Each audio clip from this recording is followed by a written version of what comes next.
International सियासी जानकारों का कहना है कि ईरान के मसले की तलवार बेंजामिन नेतन्याहू के गर्दन के करीब आती जा रही है और उनके जेल जाने का वक्त करीब आ रहा है।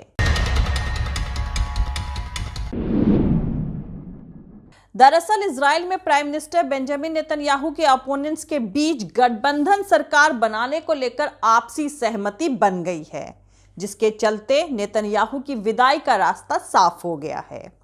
नेतन्याहू इजराइल में सबसे लंबे वक्त तक प्राइम मिनिस्टर बने रहने वाले नेता हैं और पिछले 12 साल से इजराइल की सियासत उनके ही इर्द गिर्द घूमती रही है।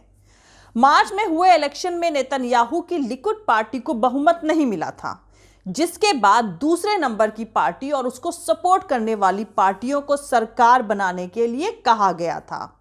उन्हें 2 जून की मिडनाइट तक बहुमत यानी मेजॉरिटी साबित करना था और समय सीमा यानी टाइम लिमिट खत्म होने के कुछ ही देर पहले ऑपोजिशंस के नेता यार लेपिड ने ऐलान किया कि 8 दलों के बीच अब गठबंधन हो गया है और वो सरकार बनाएंगे। आपको बता दूं, यार लेपिड ने अलायंस यानी गठबंधन का ऐलान करते हुए कहा कि उनकी सरकार इजराइल के सभी नागरिकों, सभी सिटीजन्स के लिए काम करेगी, जिन्होंने उन्हें वोट दिया है उनके लिए भी और जिन्होंने नहीं दिया उनके लिए भी। ये सरकार इजरायली सोसाइटी को एकजुट रखने के लिए हर पॉसिबल काम करेगी।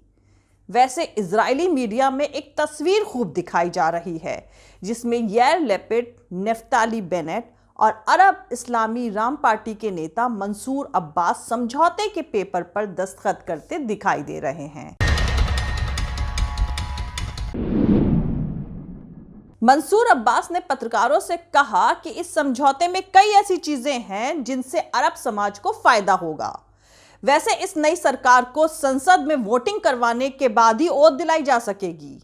यार लेपिड ने बयान दिया है कि उन्होंने प्रेसिडेंट रूबेन रिवलिन को गठबंधन पर सहमति हो जाने के बारे में इन्फॉर्म कर दिया है और प्रेसिडेंट रिवलिन ने संसद से कहा कि जल्दी से जल्दी सेशन बुलाया जाए ताकि वोट ऑफ कॉन्फिडेंस यानी विश्वास मत करवाया जा सके। 120 सीटों वाली इजरायली संसद नीसेट में 61 का बहुमत साबित करने के लिए सभी 8 पार्टियों की जरूरत होगी और अगर गठबंधन बहुमत साबित नहीं कर पाता है तो वहां फिर से इलेक्शन करवाने पड़ सकते हैं। दरअसल जानकारों का मानना है कि इजराइल और हमास के बीच हाल ही में हुई जंग के पीछे नेतन्याहू का मेन मकसद इसी सरकार को बनने के लिए टालना था। नेतन्याहू ने हमास पर यह सोचकर हमला किया था कि दुनिया की राय उनके हक में होगी, लेकिन उन्हें जबरदस्त धक्का पहुंचा जिस तरह से न्यूजीलैंड से लेकर कनाडा और साउथ अफ्रीका तक उनके खिलाफ प्रोटेस्ट हुए और यहां तक कि सिक्योरिटी काउंसिल में भी इजराइल को काफी क्रिटिसाइज किया गया। पिछली बार जब इजराइल ने हमास पर हमला किया था, उस बार हुई क्रिटिसिज्म से कई गुना ज्यादा आलोचना इस बार हुई है। दरअसल अब आम इजरायली ये जानने की कोशिश कर रहा है कि बेंजामिन नेतन्याहू कब तक अपने पर्सनल एजेंडे को नेशनल सिक्योरिटी का नाम देते रहेंगे। जानकारों का कहना है कि इजराइल की पब्लिक की राय अब बदल रही है और वो नेतन्याहू के नेशनल सिक्योरिटी की खतरे वाली कहानी सुनने को तैयार अब नहीं है। लोग उनकी ईमानदारी पर भी शक कर रहे हैं। इजरायलीज ये मानकर चल रहे हैं कि ईरान की वजह से खतरा तो है, लेकिन उनके अंदरूनी मामलों में भी काफी मुश्किलें बढ़ चुकी हैं। दूसरी तरफ कोरोना के चलते इजराइल की इकोनॉमी पर तो काफी बुरा असर पड़ा ही है, महंगाई बढ़ी है और residents, refugees, internal communal relations जैसे मसले भी उठे हैं। पहली बार ऐसा हुआ है कि इजराइल के 5-6 बड़े शहरों में अरब फिलिस्तीनी झड़पों से काफी तनाव हुआ। ऐसा 50-60 सालों में पहली बार हुआ है कि कई बड़े शहरों में इसकी वजह से कर्फ्यू लगा और अब वहां का आम नागरिक यह पूछ रहा है कि यह सब कैसे हुआ, क्यों हुआ और इसके लिए कौन जिम्मेदार है। नेतन्याहू पर लगे करप्शन के इल्जामों ने भी उनकी मुसीबतें बढ़ा रखी हैं। इजराइल के लोगों को ऐसा लगने लगा है कि प्राइम मिनिस्टर की कुर्सी पर बैठकर बेंजामिन नेतन्याहू ने गलत काम किए हैं और उससे बचने के लिए नेशनल सिक्योरिटी का नाम लेकर उन्हें बेवकूफ बनाया जा रहा है। जानकारों के मुताबिक बेंजामिन नेतन्याहू के मुकाबले बेनेट और लेपिड की इमेज काफी अच्छी और साफ सुथरी है। उनका पिछला रिकॉर्ड भी बहुत हद तक साफ रहा है। इसी के चलते दूसरे लोगों का उनकी तरफ झुकाव दिख रहा है और वो उन्हें सपोर्ट करने के लिए तैयार हैं। जानकारों की अगर माने तो अमेरिकी प्रेसिडेंट जो बाइडेन ने भी ये मन बना लिया है कि बेंजामिन नेतन्याहू ईरान या सीरिया में मददगार होने के बजाय रुकावटें ज्यादा खड़ी कर सकते हैं और इसलिए वो भी नेतन्याहू के बिना बनने वाली सरकार का सपोर्ट करना चाहते हैं।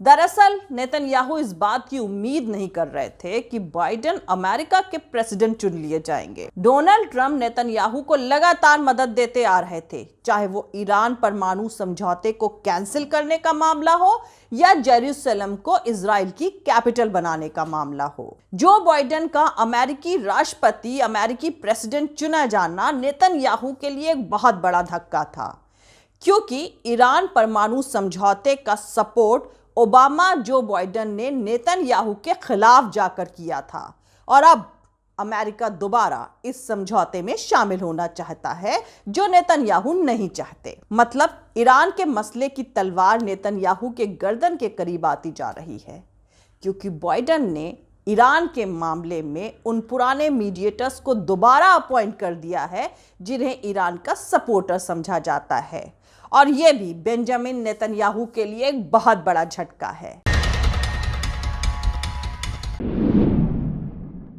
जबकि नेतन्याहू ने इस मसले पर बात करने के लिए जो ऑफिसर्स अमेरिका भेजे थे वो खाली हाथ लौट आए हैं। इससे नेतन्याहू के लिए पैगाम यह था कि अमेरिका के साथ उनकी दाल अब गलने वाली नहीं है। यह साफ हो गया कि जो बाइडेन ट्रंप की तरह इजराइल की बात नहीं मान रहे हैं और वही करेंगे जो उन्हें करना होगा। मतलब अमेरिकी दरबार में इजराइल की सुनवाई पहले के मुकाबले कम हो गई है। 71 साल के नेतन्याहू इजराइल में सबसे लंबे वक्त तक सत्ता में रहने वाले नेता हैं और इजराइल की सियासत में एक पूरे दौर में उनका दबदबा रहा है। मगर रिश्वतखोरी और धांधली के इल्जामों का सामना कर रहे नेतन्याहू की लिकुड पार्टी मार्च के महीने में हुए आम चुनाव में मेजॉरिटी नहीं जुटा पाई और चुनाव के बाद भी वो अपने सहयोगियों का सपोर्ट नहीं हासिल कर सके। आपको बता दूं कि साल 2016 के बाद नेतन्याहू पर करप्शन के इल्जाम लगने शुरू हुए थे और नवंबर 2019 में उन पर 3 अलग अलग मामलों में रिश्वतखोरी, धोखाधड़ी और जालसाजी करने का इल्जाम लगा था। नेतन्याहू पर यह भी इल्जाम है कि उन्होंने पैसे वाले कारोबारियों से महंगे तोहफे लिए और ज्यादा पॉजिटिव प्रेस कवरेज पाने के लिए जर्नलिस्ट, पत्रकार और मीडिया मालिकों पर एहसान किए। मई 2020 में उन पर मुकदमा चला।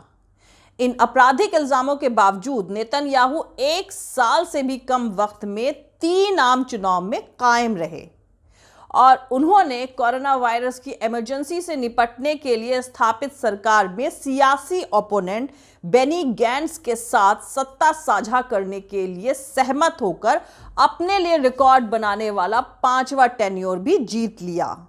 लेकिन यह सरकार सिर्फ 8 महीने में ही गिर गई और 2 सालों के भीतर इजराइल में 4था चुनाव हुआ।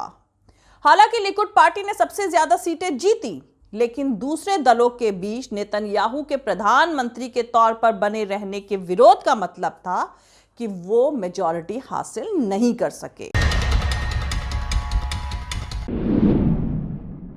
इजराइल में पिछले 2 सालों से लगातार सियासी इनस्टेबिलिटी बनी हुई है और 2 साल में 4 बार चुनाव होने के बावजूद वहां स्टेबल सरकार अब तक नहीं बन पाई है और ना ही नेतन्याहू मेजॉरिटी साबित कर पाए हैं। नेतन्याहू के बहुमत नहीं साबित करने के बाद यार लेपिड को सरकार बनाने के लिए 28 दिनों का वक्त दिया गया था, लेकिन गाजा में जंग की वजह से इस पर काफी असर पड़ा, क्योंकि तब अरब इस्लामिस्ट राम पार्टी ने गठबंधन के लिए जारी बातचीत से खुद को अलग कर लिया था।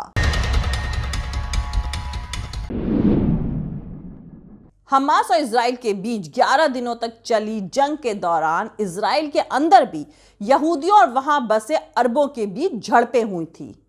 दरअसल इजराइल में प्रोपोर्शनल रिप्रेजेंटेशन की चुनावी प्रोसेस की वजह से किसी एक पार्टी के लिए चुनाव में मेजॉरिटी हासिल करना मुश्किल होता है।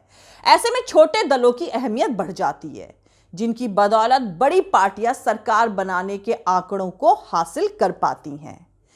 जैसे अभी 120 सीटों वाली इजरायली संसद में नेफ्ताली बेनेट की पार्टी के सिर्फ 6 सांसद हैं, मगर ऑपोजिशन को क्लियर मेजॉरिटी दिलाने में उनका रोल सबसे अहम बन गया है।